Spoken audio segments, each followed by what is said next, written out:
Aaron, what is happening, my man? Welcome to the Victory Degree Podcast. Awesome, and excited to be here with you, Nick. Yeah, I share that excitement because we were talking before we started recording, and I stumbled upon you and your profile on Instagram, and I saw some of the stuff that you were posting. I started looking you up online and learning more about your journey and your story, and I was like, dude, I have to get this guy on the podcast because I felt inspired and motivated when I read about your journey.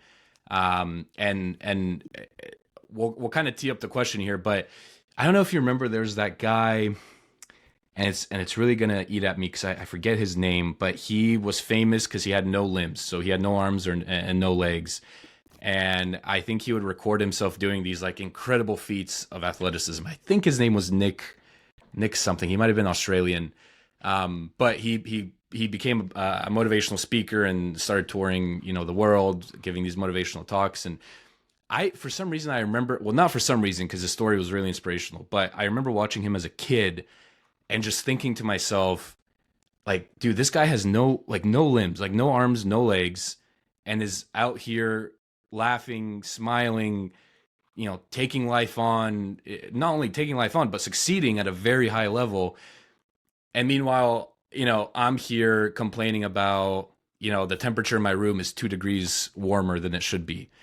And I had the same exact feeling when I stumbled upon your journey and your story. And I said, wow, here's a guy who, we'll get into your kind of your background, but essentially, blind in one eye, little to no vision in the other, and you're out here trying to make the NFL and doing these amazing things.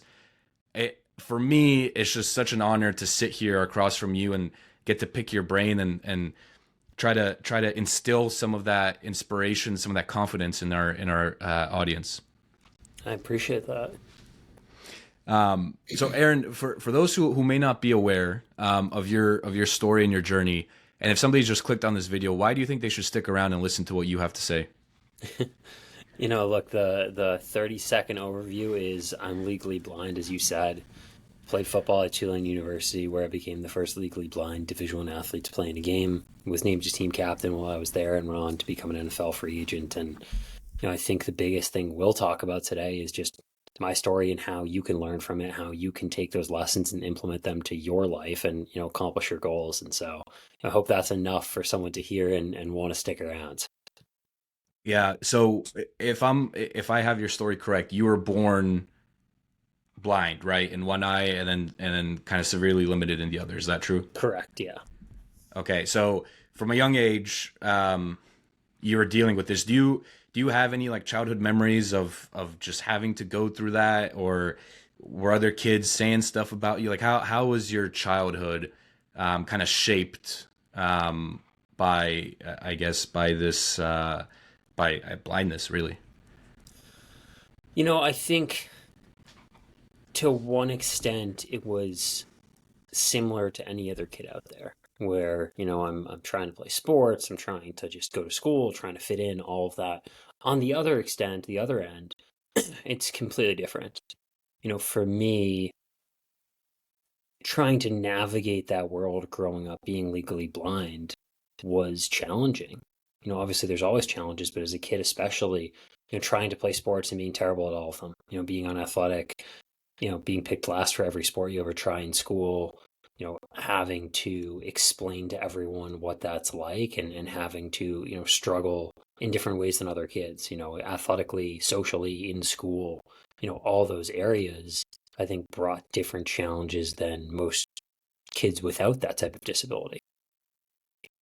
How do you ever sit back and think how maybe your story would have turned out differently had you not experienced some of those childhood struggles that you went through? Yeah, look, I say all the time how thankful and grateful I am that I was born legally blind. It's the greatest thing that's ever happened to me. And I say that because I don't think that I would have played football at the level I did. I don't think I would have the business I have, the relationships I have. I don't think I'd be the person I am today if I wasn't born legally blind. And I look at it with a sense of gratitude because it truly made me who I am and allowed me to succeed in different ways. I think being legally blind taught me how to be disciplined, taught me how to be consistent, taught me how to work hard and outwork the people around me. I think I learned and gained so much from it that I don't know if I would have the same drive, the same determination, the same discipline if I wasn't legally blind. I probably wouldn't, transparently. It's just, I think that turned me into who I am at the core, where, of course, there's people who don't have a disability or a challenge like that, become successful and are disciplined and motivated. But to be honest with you, I think most successful people in some realm have some sort of challenge that they've been able to overcome. Doesn't mean that everyone, but I think most people, when you succeed at something, the challenge doesn't need to be a disability, but there's some challenge that they've been able to overcome that has helped shape them and who they are. That's a good point, and there seems to be a common theme. I mean, I love watching, I love reading business books. I love reading business biographies or biographies of famous entrepreneurs or businessmen and women. I love watching business podcasts, and one of the common themes I have noticed, and to your point, is that a lot of these people who went on to succeed at a very high level had some sort of challenge, or either early on or at some point in their life.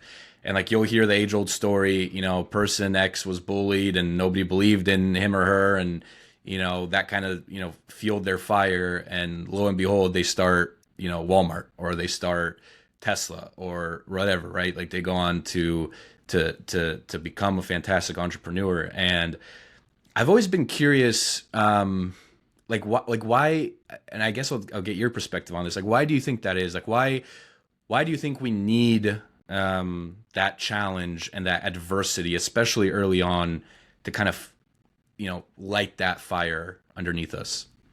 I think it teaches you how to work harder. It teaches you how to be scrappy and overcome adversity. I say, and I don't necessarily mean this like literally, but everyone in their lifetime needs to be punched in the face. Now I've been punched in the face both physically and theoretically. I'm not saying that everybody needs to be punched in the face physically, but at the end of the day, you learn lessons from that. You learn lessons from how to get over challenges. You learn how to solve problems on your own when you're going through those different adversities. And I think when you grow up in a life that's coddled, when you grow up without challenges, when you grow up without adversities, I don't think that you develop that early on. And then when something happens in your 20s or your 30s later on in life, you don't know how to respond to it. You don't know how to react or deal with it. Do you think on a societal level, like we are becoming more coddled and we have it too easy? Absolutely. I think that at the end of the day, kids especially need to learn how to struggle and be challenged. One of the greatest things my parents did for me when I was growing up that I helped think turned me into who I am is, if you're a little kid and you're struggling to tie your shoes, or put on your jacket, zip it up and get out the door, and your parents want to go somewhere, most parents would be like, all right, Aaron, like, come here, I'll help tie your shoes, I'll zip your jacket. My parents would sit there and be like, no, go figure it out. Because they'd want me to struggle. They'd want me to figure it out on my own, because that's such a tiny challenge that would develop over time and help me learn how to solve problems, even small problems. If you're learning how to solve small problems when you're 5, 6, 7 years old, you'll be able to solve bigger problems when you're older. I think I can guess as to what your take is on this. I had a couple guests on the show, and we were talking about youth sports and how recently there's been this movement within youth sports of participation trophies, and there are no winners or losers. There's only participants, and if you give it your best shot, then you get a trophy. And funny enough, like it's funny now that they're fond. In the moment, they certainly were not fond, but some of my fondest memories from my childhood were actually losing and failing in a lot of the sports that I did. Like I played basketball growing up. I played water polo in high school. And the games that stick out to me, especially in water polo in high school, was when we went to go play, Cal, or we went to go play Stanford, and we would just get our butts destroyed. Like lose 21-2, not basically just get run over. But that taught me so much more than beating a team 25-1, or playing a game and not giving it my all, or playing a game and saying, you know what, there are no winners or losers, there is no scoreboard, everybody wins, like, it's fine. So I'm curious what your take is on this movement within youth sports of participation trophies and this idea that there are no winners or losers. First things first, in sports, there are winners and there are losers. There is zero in between. Um, I do not believe in participation trophies, but I think it might be slightly different from, what you're getting at.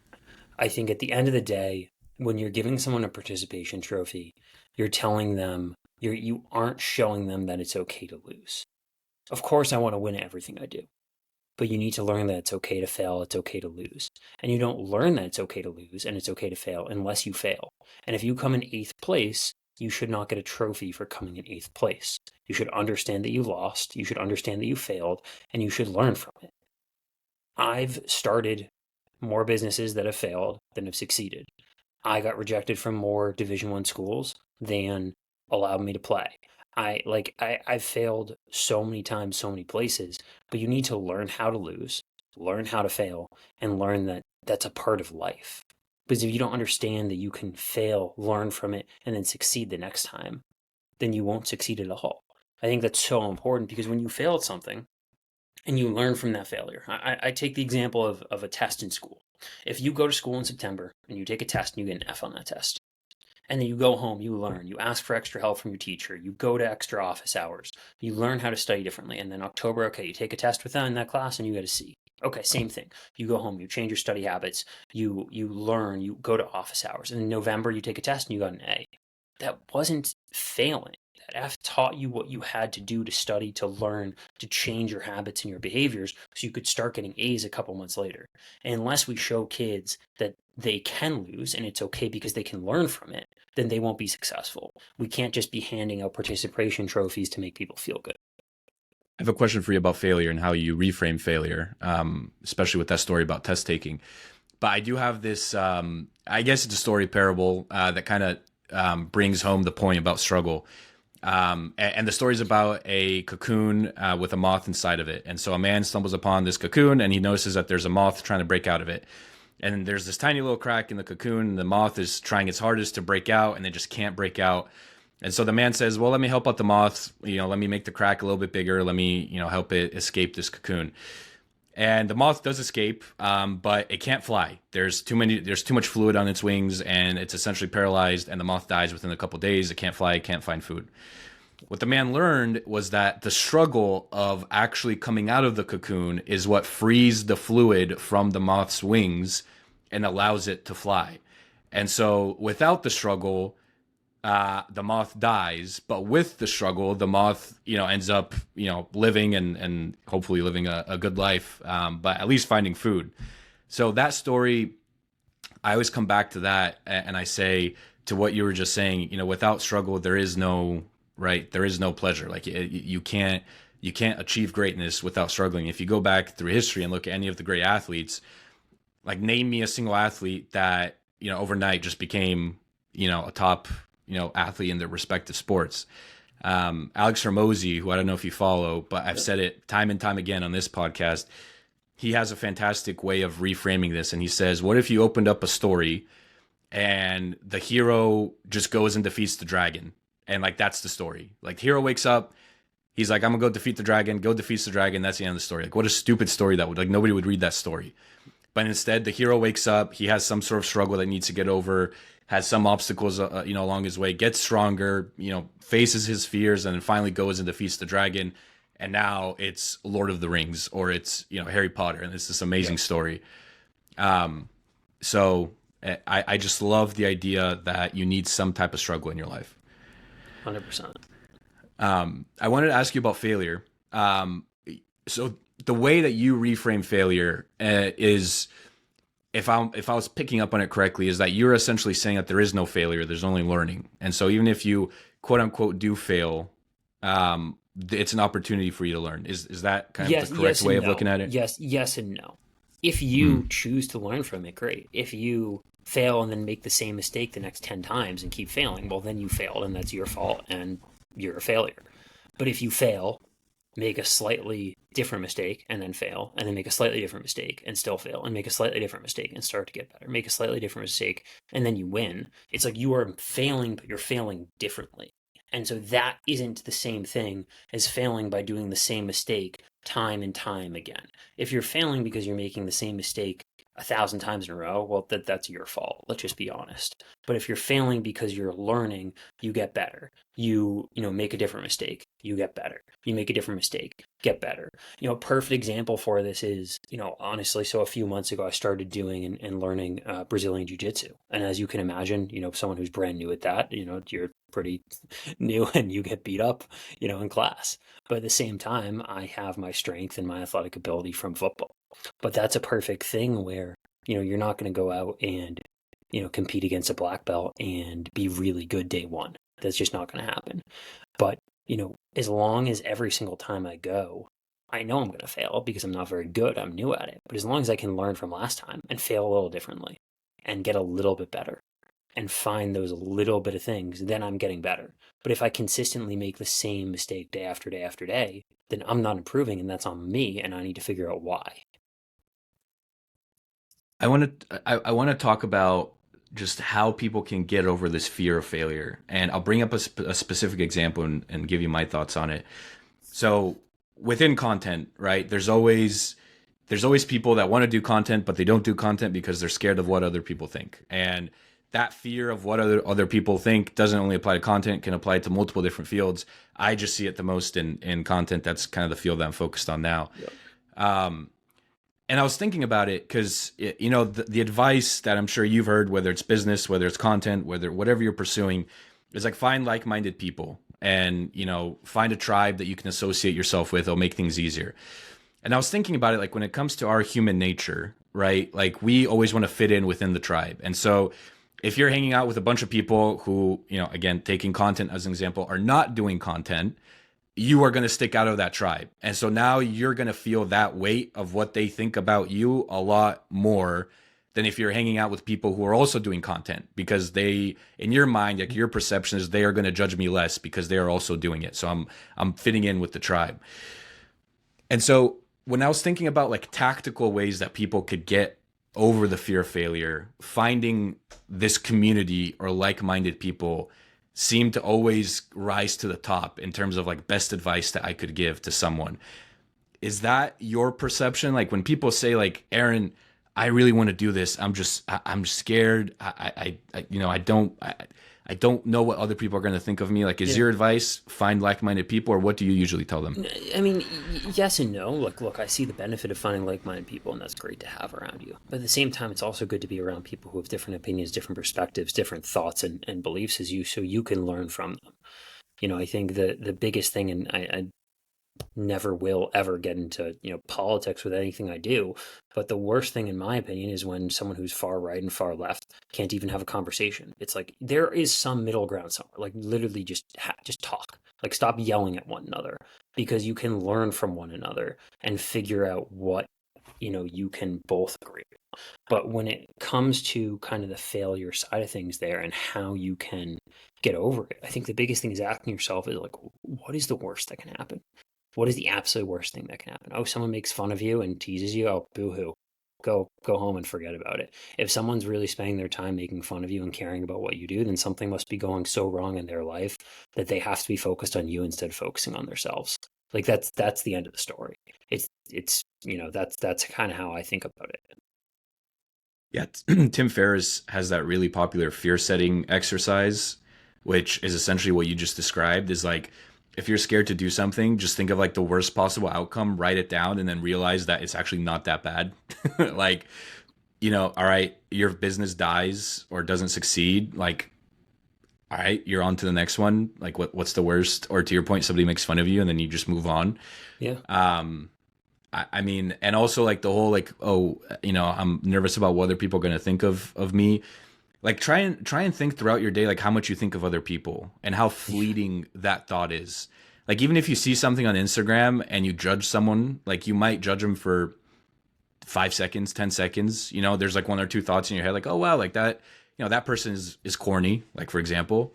And then you just move on and think back to yourself and just start thinking about yourself again. So I think we also overestimate how much other people care about what we do and how we do it. Which, I don't know if that's just like the natural inclination. Because we're all selfish by nature. We all want Right. everything to be about us, and we think that everybody's thinking about us all the time. But that's not true. People aren't thinking about you, and maybe they'll think about you like you said for 2 seconds, but then they go their own way. If they're really spending time thinking about you, then something must be going on with themselves in their life past that, past what's normal. It's the same thing that, I'll get asked, I speak in so many different areas, whether it be like companies, conferences, schools. I'll go into schools, and one of the things I'll say all the time is, look, if someone's bullying you or picking on you, it's not necessarily because of you. It's because something's probably going wrong with them at home or in their own life that they're lashing out at you, and they're lashing out in a way that they shouldn't be doing. But I try and look at that with empathy. At like, look, it's something must be going so wrong with them that's causing them to do this. Like, I feel bad for them. I'm curious about the speaking. Like when you go, do you have like a main message or a main takeaway that you want your audience to have based on who the audience is? Or do you just stick to, I mean, stick to might have a negative Yeah. connotation, but do you just kind of, push this kind of similar message across different audiences? So yes and no. I have three kind of main speeches slash workshops. And the first one's achieving goals through adversity, talking on the overcoming adversity, perseverance side of things. The next one's leaning into leadership, really talking about, leadership, team building, communication. And the third is thinking differently about disabilities, talking about kind of the perceptions we have of disabilities and people with them, and bringing that to light. And at the end of the day, there's obviously core messages and stories that kind of align with all of them. But every single one of them is always different. I could go into two companies, one today, one tomorrow, and do the achieving goals through adversity, but they're still going to be slightly different. Because for every event I do it, I call a needs assessment. And I go through that process because I think that if you're hiring a speaker and they don't do that, you're basically lighting money on fire. Because then you're just bringing in what I call a motivational speaker. And to be honest with you, that's a waste of money. Yes, I know my story is motivational, it's inspiring, but unless a speaker can add true value and make true impact, then it's not worth paying them. And so what is worth paying them for is for them to do a needs assessment, learn, understand your culture, your environment, the challenges you're going through, the goals that you have, and figure out how to tailor their speech so they can help bridge that gap and add real value. Because my goal isn't just for people to think it's cool and inspired for 60, 90 minutes. It's for people to walk away and a week later, a month later, 6 months later, to still be learning from it and taking things away from it. So if you don't mind, give us an example of maybe a problem that you helped a company or a specific audience through. Yeah. So, here's a good one. So I had a speech in February this year. I don't know why this one always comes to mind. It was just a fun one when I did it, so I feel like I talk about it often. It was for a sales kickoff event for a company. And one of the biggest things that they wanted me to address was, the fact that they didn't have good kind of communication and teamwork between the different divisions. Sales weren't communicating well with operations and finance and marketing, and because of that, for lack of a better term, it was a shit show. They might have been selling, but it was overall it was a shit show. And yes, they wanted something inspiring and talking about resilience and talking about things of that nature, but they also wanted me to hit on those areas of communication, of teamwork. And so oftentimes when I'll speak, even if it's not a workshop, I'll do some sort of activity, even if it's a small activity, because I want it to be interactive. I want people to leave with something exciting. And so for this in particular, I have these goggles that simulate my vision. And so we brought up a bunch of people and had them put on the goggles and see what it's like to be legally blind. And the activity was, one person would put it on and the other person would basically throw tennis balls at them. I'm sure you can imagine that was fun and hilarious. And the first group I told could come up, put on the goggles.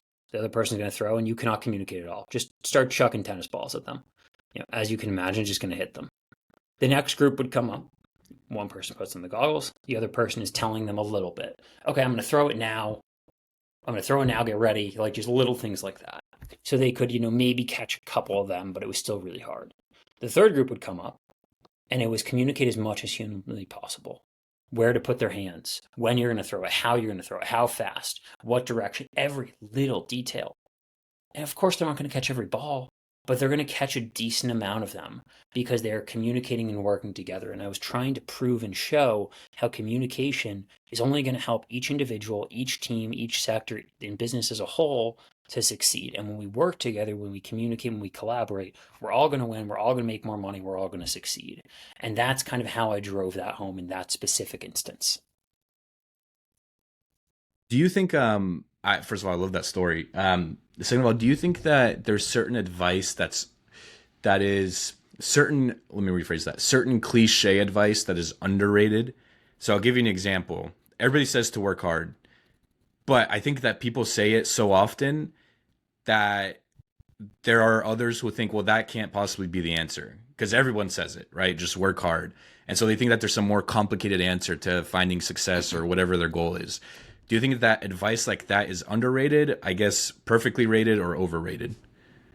I think it's underrated, but I think it's a combination of working hard and working smart. I think that there's certain things that, you can work smarter at than harder to achieve that goal. And I think that's really important. At the same time, I think most people just don't know what hard work is. Like, they just don't. And they think they're working hard, but they're not actually working hard. And because of that, I think it's severely underrated. And it just stems from the fact that most of us grow up not understanding what hard work is and how to actually outwork other people. And we want things figured out quickly and handed to us. Give us an example on the topic of hard work. I was reading through, you did an interview, a couple different interviews, and you talked about how hard you had to work just coming up within football and how much harder you had to work than others just to make it. So give us, you know, give us that background info. Like, how hard did Aaron have to work to Yeah. get to where you ended up being? Yeah, so sophomore year of high school, I was a third string junior varsity athlete, never touching the field. And I was just so sick and tired of it, and I had to figure out what I could do to succeed. And so, first thing is I switched positions and I found long snapping. But second, I knew that my athletic ability was so much worse than everybody else, I had to do things differently. So I started waking up at 5 a.m. every single day for the next few years, would go to school, practice long snapping for a couple hours before school every single day. No one else was there, no one was in the gym, no one was on the field, just me long snapping and practicing. Go to class, go to practice with the team, and then I'd lift weights for a couple hours every night. No one was there, no one was in the gym with me. It was doing what I could do when no one else was around. Because I strongly believe that if you do what no one else is willing to do, you'll get the results that nobody else is able to get. And I was able to go from not only a third string JV athlete to a varsity starter, but ranked as one of the top long snappers in the country because of it. But then, for me, it doesn't stop there. It goes to, I was ranked really highly, but the second college coaches found I was legally blind. They wanted nothing to do with me. And so it was, how do I attract coaches and get in front of them in a unique way? Most kind of ranked or top recruits, wait and sit back for coaches to come to them. That wasn't me. For me, it was, how do I annoy the crap out of every college coach in the country? And so I just started picking up the phone, cold calling every coach I could find, cold emailing all of them. I showed up on more campuses than I could count and just wouldn't leave until a coach would meet with me or kick me out. And it was doing whatever I could to get in front of them. I mean, I cold called literally every single college coach in the country, with not even joking, just trying to get in front of them and just get someone to talk to me and someone to give me an opportunity. And I think that's, hard work. Are you willing to do whatever it takes? And if you're willing to do whatever it takes, you will succeed. If you're not, then someone else will do whatever it takes and they will succeed ahead of you. Were the coaches just straight up telling you, like, hey, essentially we don't want you because you're legally blind, or did they try to maneuver around that?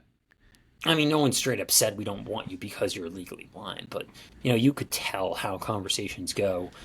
Maybe I had good film and I sent to them, and then the conversation I told them I was legally blind, and it just fizzled out or something. So there's telltale signs there that led to that kind of assumption. And it definitely wasn't every school. I'm sure other schools didn't want me because they won someone else or something, but I think there were definitely opportunities or places where, once a school found out that the communication fizzled out. And by this point, like, what kind of impact did that have on you when, it seemed like the conversation was going well with the college and with the coach, and then you would say, hey, I'm also legally blind, by the way, and then it seems like it would fizzle out. Did that impact you? Were you just used to it by then? Like, how did you receive that rejection? I mean, of course I was used to it. I am used to it, but it's something that's never easy to receive at the same time. And it's something where at a certain point I started to question of, will I get an opportunity? Will this work? Will someone give me a chance? And I had to eventually realize that I couldn't necessarily control other people's thoughts and opinions, but I could control what I could control. I couldn't control if that coach wanted to give me a chance. I could control if I woke up the next day, practiced long snapping, lifted weights, contacted more schools, and said I would eventually find an opportunity. And, part of that was hard work. Part of that was also faith that it would work out. But I think if you work hard enough and smart enough at something for long enough, you can succeed at it. Is it safe to assume that you don't care what other people think of you?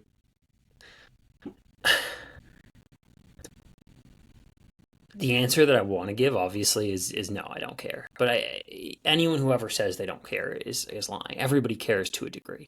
Everybody does. If you didn't care, then that's just not natural. I think, do I care less than other people? Sure. Do I care in certain instances? Of course. We all do, and I think that's represented by the content you put online, from everything out there. If I genuinely didn't care, I would I'd put everything out unfiltered in every way. But I think of course I care to some degree. I want things to look professional. I want people to want to work with my business and work with me. And so do I care about others' opinions in certain degrees? No. But overall, of course I do. I think everyone does. I love that line where, if someone tells you that they don't care what other people think, even in the slightest, like, they're probably lying. I guess where I go with that is, how do you get past, trying to figure out how to phrase this. How do you not allow it to impact your actions? Yeah, Right. and that's a better way of framing it, because there's a difference, Mhm. I think, between allowing what others think to control you and be obsessed with, here, let's put it this way. I am not obsessed with what other people think. I think when you're obsessed with what other people think, it controls you and controls your actions. Of course, I still care. Everybody cares, but I'm not obsessed with it. And I think that gets to a point where, going back to failure, it's like, what is the worst that's going to happen? Realistically, what's the worst that's going to happen? If my business fails one day, the worst that's going to happen is, people are going to, make fun of, or maybe judge me for 5 minutes online, maybe think a little bit less of me. But if they're doing that, then they weren't, friends or people I wanted to be around to begin with. And, worst comes to worst, my business fails one day and I have to go, get a job for 6 months as I, rebuild something new. Is that really the end of the world? Come on, when you really get down to it and you think about it, it's like, no, it's not. And do I think that will happen? No. I think I've done well and I can continue to do well. But in every situation like that, when you boil it down to what you talked about of Tim Ferriss, of what is the worst that could happen, it makes you realize that worst case scenario of what others might think, it's not that bad. Yeah, Layla Hormozi has this amazing quote too. And I'm going to butcher it, but essentially the premise is, fear is a mile wide and an inch deep, meaning that fear looks like this big, crazy thing, but when you actually step into it, you realize, oh, it's actually not that bad. And so I think when you start to write down some of your fears, or at least say it out loud to a friend or a family member, you start to, fear exists in the vague, not in the specific. So I think when you start to specifically outline, what am I actually afraid of? Speaking, which you are, that's one of your businesses. Public speaking is a huge fear that a lot of people have. But when you actually boil it down to what am I actually afraid is going to happen? And then you start thinking okay, if that does happen, so what, right? If you mess up, if I mess up on this podcast right now and people laugh at me, all right, move on, so I don't know. I just love, I love that reframe that, fear is a mile wide, but an inch deep. And then also, what's the worst that could happen? And I think if people just start to think more specifically about what they're afraid of, I think they'll start to realize that the thing that you're afraid of is actually not that bad. And I think going off of that, I know you've talked a lot about Alex and Layla Hormozi. One thing that Alex talks about a lot too is, in 500 years from now, no one's going to know who you are or remember you. And it sucks. It just sucks to think about that, but it's also true. There's, think of the people that we know from 500 years ago. There's not that many of them. And at the end of the day, you have no idea who your great great great grandfather was and what they did. And, does that suck to a degree? Absolutely. But it is a reality where, eventually the things that you do right now will be forgotten. And when you think of it like that, it makes you realize that there's nothing to lose than just to try. I love that. And I've been using that mindset and framework more and more. The issue that I have with it and the pushback that I've gotten is, right, you go down the path of nihilism almost, where it's like, okay, then what matters? Like if nothing matters, then like what's the purpose of all this? Then what are you doing everything that you're so it's like this balance between like, okay, nothing matters because nobody's going to remember you for 500 years, but also like certain things have to matter, otherwise like what are you here for? So how do you grapple with like those dichotomies? It's a good point and a great way to put it. I think that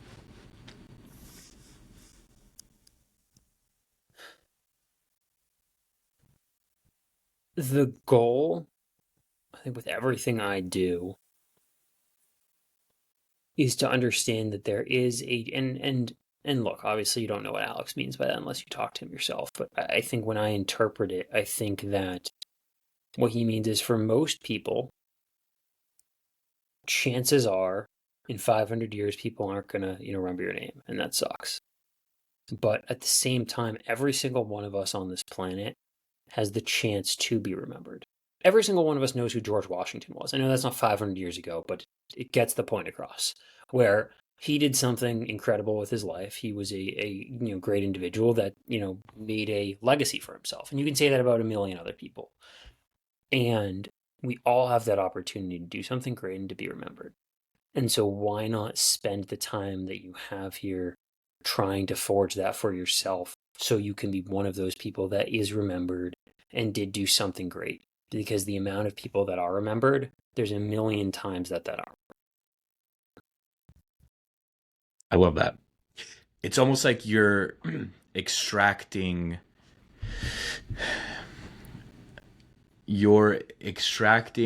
the productive. I don't even know if productive is the right word for it, but I guess useful lesson from that reframe of nobody's going to remember you for 500 years. Like if you're to extract, I guess, the nihilist, right, perspective from that, then you would go to the extreme and say, well, nothing matters, therefore I'm just going to do whatever because who cares, right? Yeah. But you're extracting the more productive value out of that, which is, well, nobody's remember me in 500 years, but if I go by that mindset and free myself from the shackles of other people's opinions and judgments and being fearful and all of these things, well, maybe then I have a shot of creating something or becoming someone who people will remember. Yeah, and think of it this way. You could name probably dozens of people right now that will be remembered. Elon Musk will be remembered in 500 years. Tom Brady will probably be remembered in 500 years. Like all of those great individuals who have done incredible things will be remembered in 500 years. And guess what? Each and every one of us has the opportunity to do that. It doesn't matter if you haven't done it yet in your life. You still have plenty of time to do something great and to be remembered.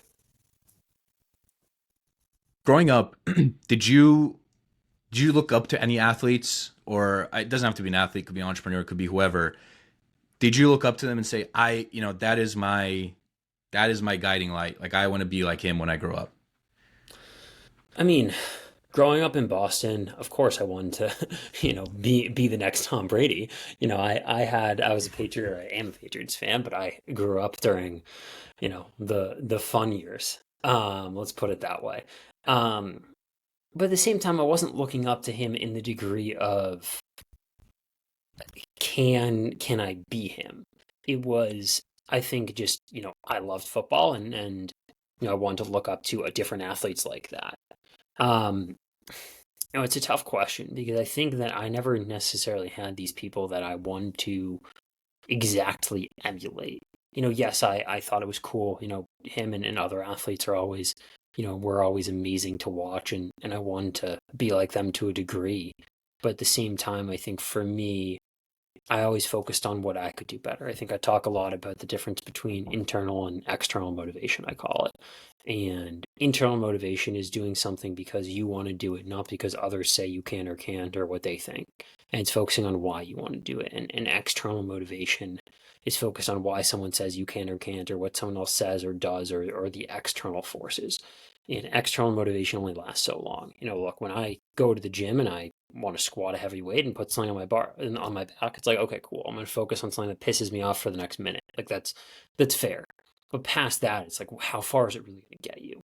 If you want to do something great for, a month, a year, a decade, you need to focus on the internal why, not the external forces.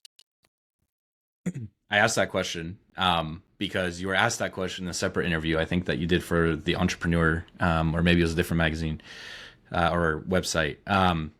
And I have your entire quote here that I copy pasted just because I loved it so much. And I'm going to read this, and I promise you, for those listening or watching, like, you have to listen to this because this is one of my favorite pieces of just advice and frameworks that you have. I certainly have a couple new ones just from our conversation today, but this one, at least in the research that I was doing, I was like, I need to steal this. So the question you were asked is, are there any particular heroes you look up to? And your answer was, I think that heroes in terms like that get thrown around a lot. Take someone like Tony Robbins. I definitely look up to him. I think he's a phenomenal entrepreneur and speaker, but would I consider him a hero to me? No, because if you consider someone a hero, if you want to be the next Tony Robbins, the world doesn't need that. The world already has a Tony Robbins. What the world needs is a great Aaron Golub. I look up to Tom Brady. I'm a Patriots fan. I think he's the best quarterback of all time, but he's not a hero of mine. Can I learn some principles, some things that he did that I can take into my own life? Yeah, absolutely. But I'm never going to be the next Tom Brady. I'm never going to be the next Tony Robbins. What I am going to be is Aaron Golub, and I'm going to accomplish great things with my own name, with who I am. I thought you were going to go in a completely different direction for a second and say that I contradicted myself. And I was be like, well, you know what? You learn and grow over time. But that's funny. Well, I like that. I was talking about this with a friend the other day, and we were talking about role models. And I had said to him, yeah, I don't really believe in like this whole thing of a role model, because if you truly, like, in my, I guess, definition of a role model, like, you believe in everything that person does. Like, you believe in just their entire life's work, their mantras, everything. And the perfect person does not exist. Like, you can, like, I can say that, like, oh, you know, I like certain things that Elon Musk does, or I like certain things, you know, I like the way that Tom Brady worked hard, and I can take pieces from all these different people and apply them to myself. Yeah. But I'm never going to sit there and be like, oh, you know, so-and-so is my role model, because no one's perfect. And I think people fall into that trap. And then when said role model goes out and does something that they maybe don't like, then they do a complete 180 and they're like, oh, actually, this person sucks. And not only does he or she suck in just that one area, they suck with everything. Like, everything that you now admired about that person is thrown out the window because they did one thing that you didn't like. And so that's my entire issue. Like, I don't agree with everything that Elon does or says. We're using him as an example, but I do admire the value that he's built, the hard work, some of the principles that he, you know, lives his life by. Doesn't mean that I agree with everything that he's ever done or said. So the reason I liked your quote is because you were like, listen, these people already exist. I want to be who I am, and I want to spread my message. And in a similar way that Tony or Tom spread their own beliefs, spread their own message in their own unique way.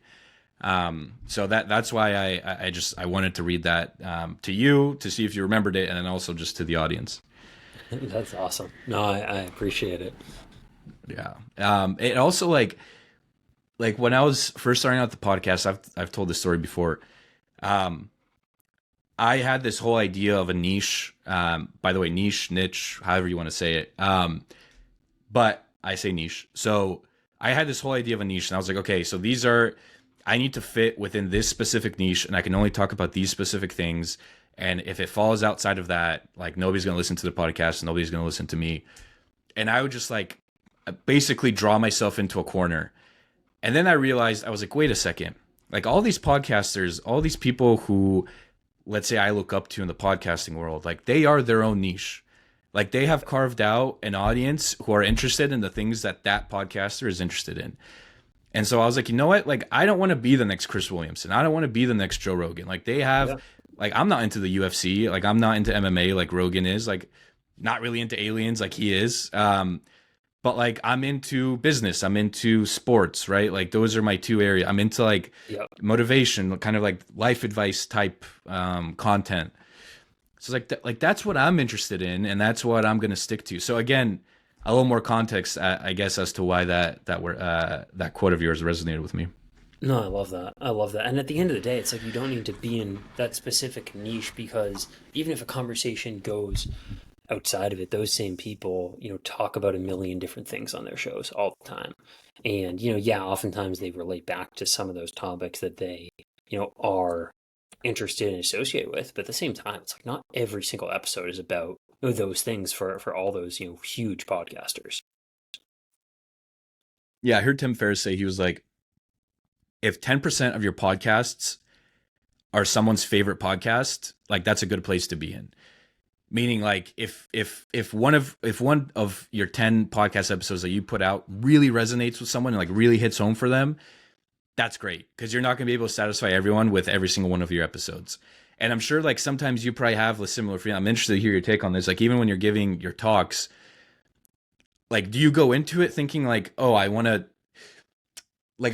this advice to be general enough to where it could impact as many people as possible? Or do you try and like, I mean, we already talked about a little bit how you frame it, but like, do you try and niche down and say, well, I really hope this advice resonates for this specific group of people to have the maximum amount of impact?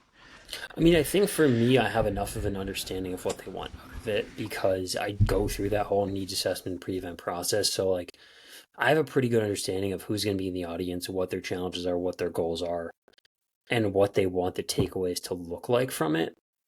And so because of that, obviously I try and stay on that kind of realm to hit those.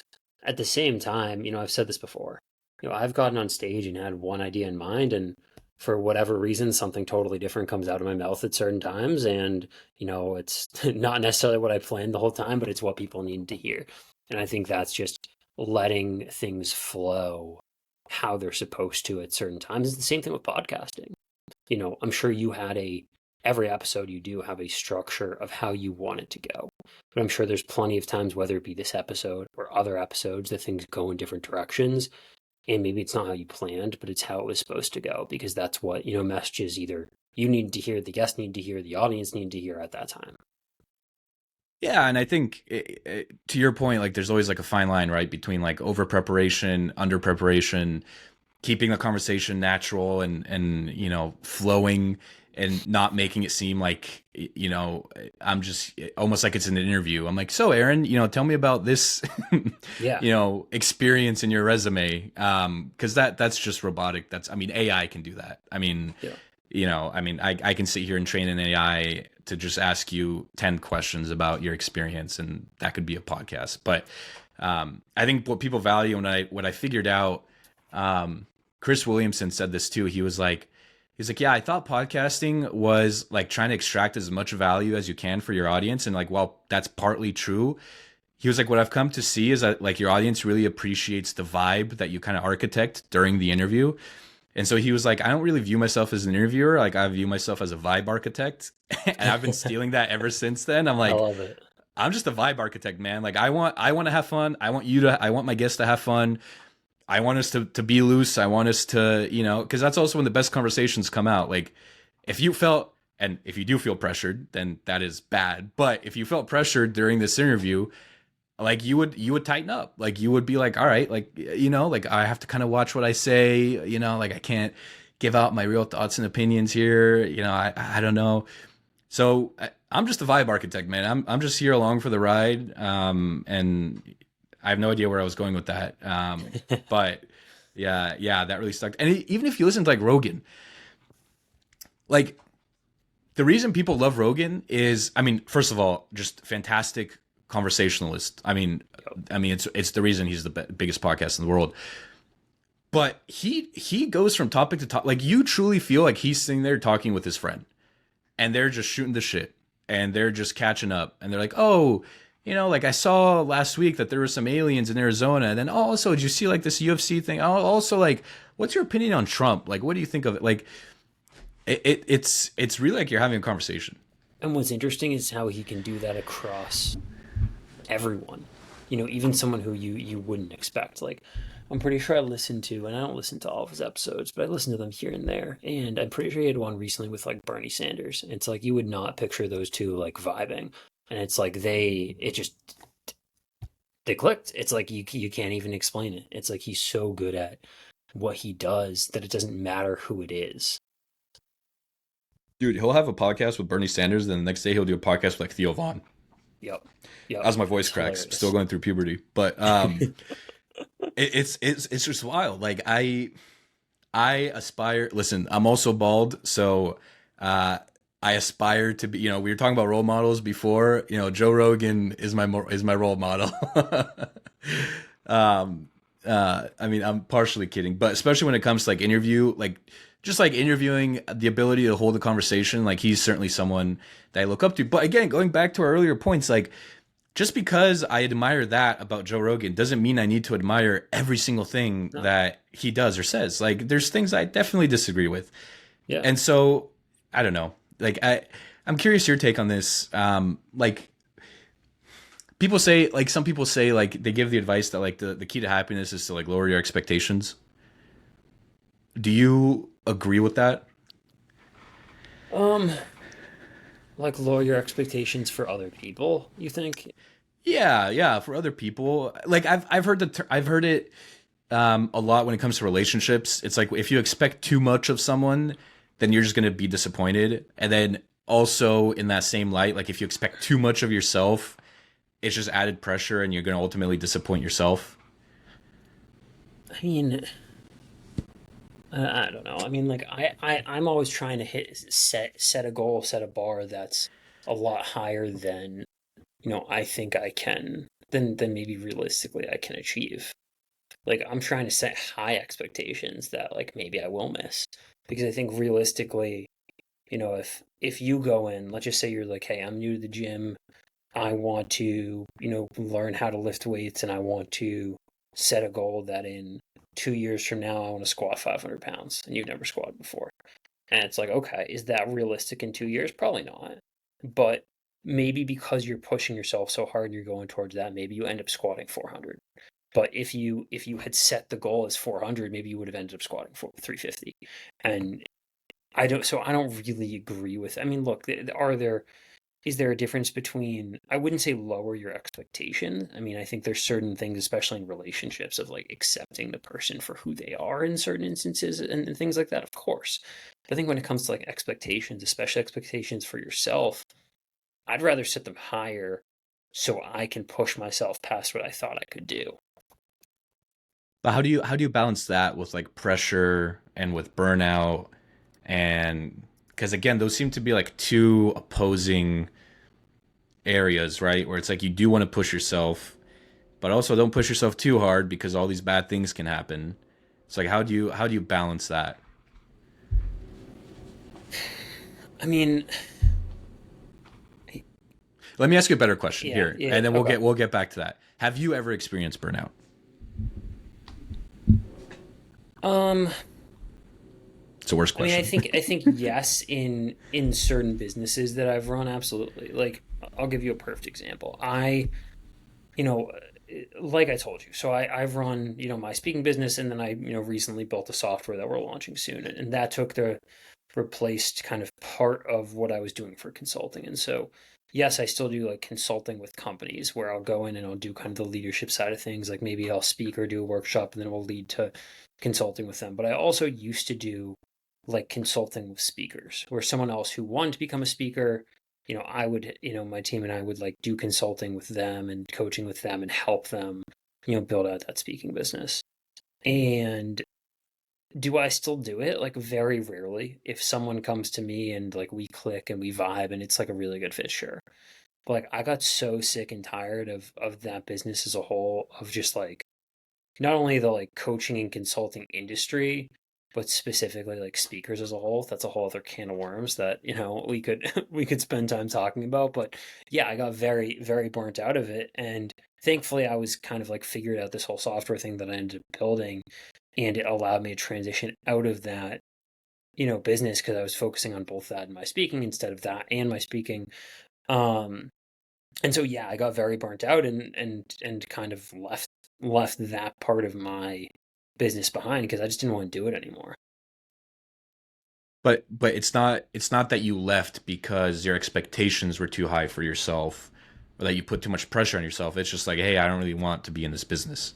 Yeah, I didn't like it. I didn't enjoy it. It wasn't fun for me dealing with the types of people that I was dealing with, and dealing with like what I needed to do. I think sometimes the expectations of like, okay, here's one that might lead into that. Like I'll talk to speakers sometimes, and when I was doing that, and they were like, "Yeah, we want to start booking, $10,000 gigs, as fast as like how soon can I do that?" I was like, "Well, have you ever been paid to speak?" No, no, never. Have you ever done speaking gigs? Yeah, I did one for 20 minutes for free. I'm like, okay, well, you have a long way to go before you can start charging $10,000 to speak. Like, let's do a handful of them for free and get good as a speaker before you charge even a penny. I think just so many speakers have those unrealistic expectations of like what they can do. And so it's a double-edged sword because like I'm almost contradicting myself from before, and I get that. But at the same time, like I do strongly believe with like the analogy I gave from like weightlifting to also like setting that expectation that can be realistic in that scenario. Because someone who's never been paid to speak, if they come to me right now and they're like, I want to get my first $10,000 speaking gig by the end of August, it's like, that's just probably not going to happen. I'm sorry. Could we do it in 6 months from now? Maybe. But like, it's just probably not going to happen in the next couple of weeks. And so, like, there is differences to it. And that's why there's so many nuances to those types of questions. This is probably like the 28th time we've brought him up in this interview, all for good reasons. But Alex Ramosi Yep. has this thing of like paying down the ignorance tax. And so he says, if you're starting out, if you're starting a business, like do like your first 10 clients for free Yep. and just ask for testimonials. And those testimonials will ultimately be worth more than anything that they could have paid you directly. But he says the issue is that a lot of people don't want to do the first 10 clients for free. They just want to make the big bucks right from the start, similar to your story about other speakers, wanting to make $10,000 off speaking engagements when they haven't done any. So it's interesting too, because like, yeah, I I always go back to this thing of like, it's never been easier to win, but it's also never been easier to like not do anything. Like, if you really wanted to, you could literally do nothing all day. Like, you could have your food delivered to you via DoorDash. You could just watch Netflix. I'm not saying that there's anything particularly wrong with that. I guess I am kind of saying that there's something wrong with it because that's just not the life that I want to live. But like, yeah, I don't know. It's easy. It's never been easier to win. It's never been easier to not do anything. And I don't know. I think a lot of people just struggle with just doing the bare minimum.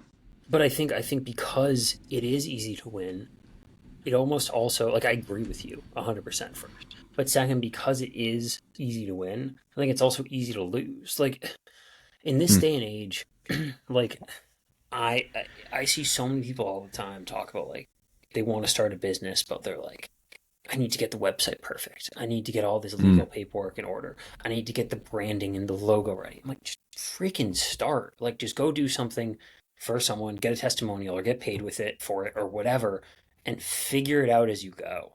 Like, you don't need to have everything perfect, but people get so in their head about it and then just don't act. And that's why the people who actually take action on things are the ones who win in the end. Yeah, man. Couldn't agree more.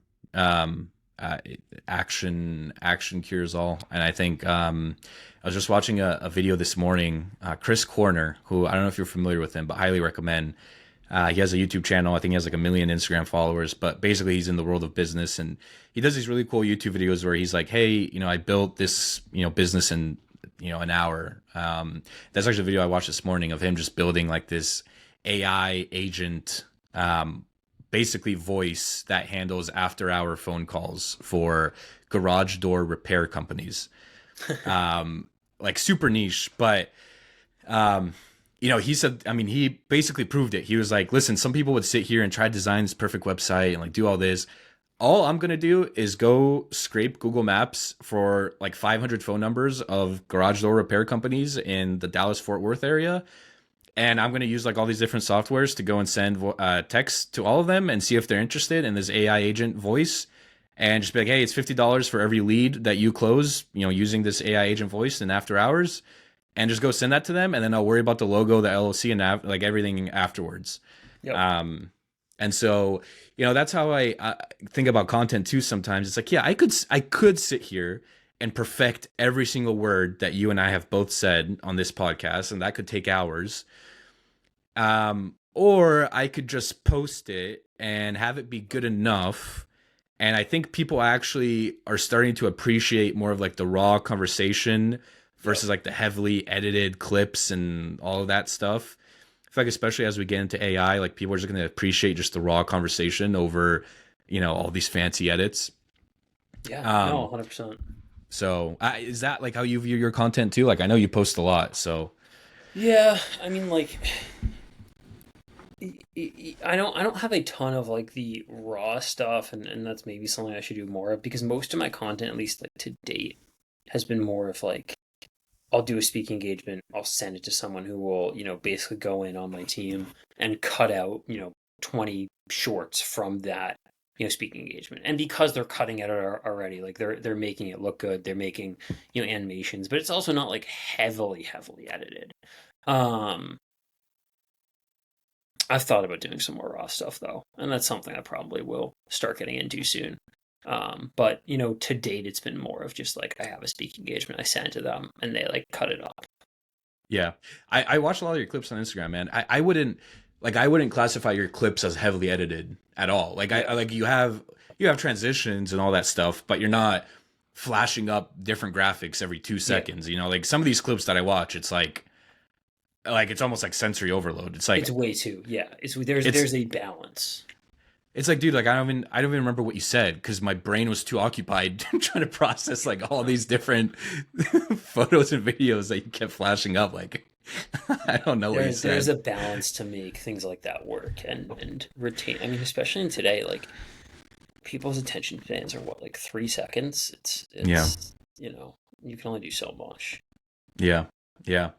Aaron, a couple more questions here for you, and then we'll let you go because we've kept you hostage for long enough here. I got 2 questions here. The first one, you were recorded, I think it was at a speaking engagement that you did, saying that anything is possible. And so I want to ask you, do you truly believe that? Like, I'm not talking about like, listen, if you believe that you can fly, like you're going to fly. I'm talking about like, obviously, like within the laws of physics, right? Yeah. Like if you truly believe that anything is possible, then anything will become possible. Like, is self-belief really that important? Yeah. I mean, if you're willing to work hard enough, work smart enough, and have the perspective that you can do it, then absolutely. There is no reason that I should have been able to play football at the level I did by any standard. Like, there's just zero reason that I should have been able to do that. And the fact that I was able to do that, I think, is proof on its own that if you're willing to do what it takes, then yeah, anything is possible. How important are like time horizons within your answer? Because I think a lot of people get tripped up on, we live in this day and age of instant gratification. It's like I start a podcast, I put out 2 episodes, I am now Joe Rogan. Yeah. And I think people don't realize how much time certain things take. So like, what's your advice to people who may not realize that success usually, there are outliers, but success usually takes a significant amount of time? Yeah. Anything is possible in the right time frame. Like I told you before, a couple months ago, I started doing Brazilian Jiu-Jitsu. If I was like, hey, let's just say I was like, my goal is to be a black belt. Is that realistic to be a black belt in 10 years? Absolutely. That's like the average time, 10 to 12 years to be a black belt. Would it even be realistic to be like, hey, I want to do it in 8 years? Sure, maybe that is realistic. Is it realistic to be like, I want to go from never doing it to be a black belt in 2 years? No, not at all. That is not realistic in the slightest. And so there is a component to it of setting somewhat, anything is possible in the right time frame. Absolutely. I'm curious, is there anything that you are taking from your football days and applying it to jiu-jitsu? Like any lessons? Dude, I mean, like, I think just the strength and athletic abilities helped. Honestly, part of me is unlearning stuff. Like the first day I got there and did it, and I did a couple private lessons before I started because for me, just like knowing kind of just some of the basic fundamentals is really important because I can't necessarily see what they're showing in a class like that with a handful of people. And so the first thing that the guy who runs the gym that I've been going to taught me and said to me was like, "You're very, very strong, but you also move very fast." And that's because I learned to be explosive in football. He's like, "You need to slow down because when you're doing jujitsu, it's about, how can you untie this knot you're in and think through and get ahead of someone else." And I think it's for me, it's kind of almost unlearning certain things and learning different things. And honestly, that's great advice for business too. It's in some instances, it's slow down and think things through and don't just react. I lied to you because I have two more questions for you because I was just reminded of another question I wanted to ask you. Um, the When it comes to long snapping, can you give people just an idea? I guess A, how difficult it is if you weren't legally blind, and then B, just the additional challenges that came with being legally blind and playing that position.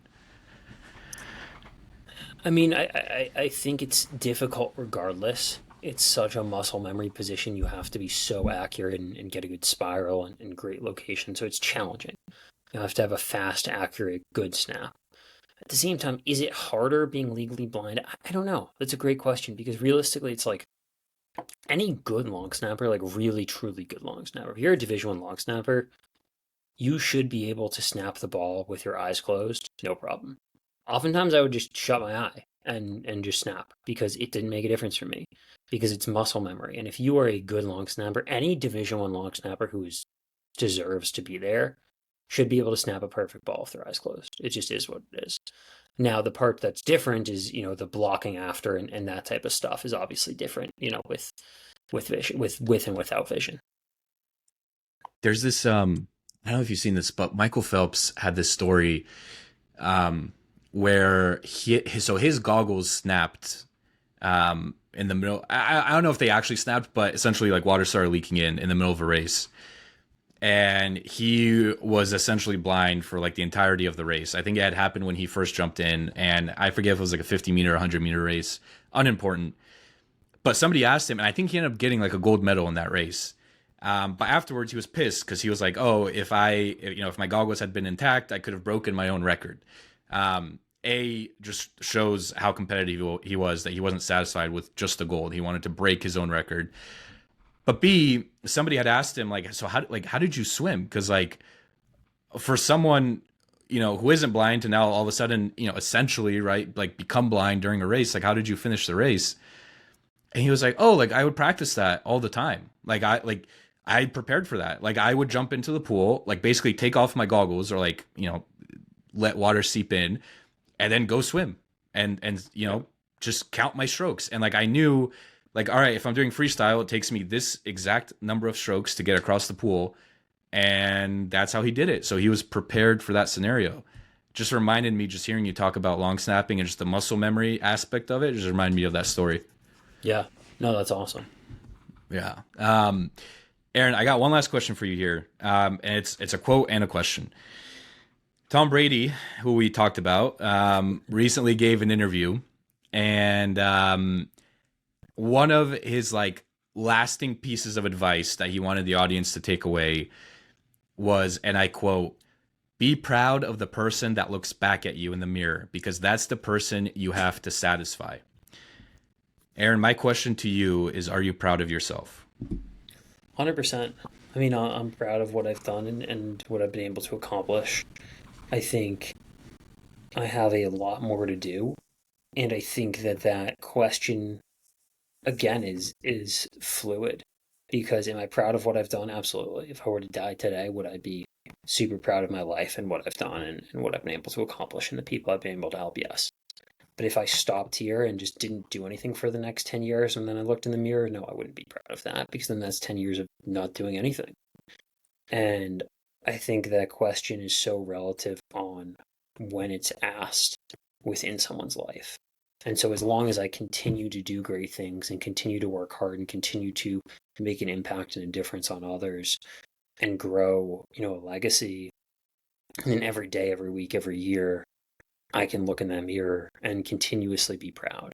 But it's not something that you can look at today and say, I'm proud, do nothing, and a year from now continue to be proud. If you do nothing in the next year, then you shouldn't be able to look in that mirror and still be proud. Love it. Fantastic way to end this podcast. Aaron, can't thank you enough for your time. Before we jump, where can people find you and more of your work? Yeah, my website, aarongolub.com, on social media, just search my name or Aaron J. Golub, something like that. But, reach out, email is aaron@aarongolub.com. Love it, man. Thanks again so much for your time. This was awesome. Of course, man. Thank you for having me. Peace.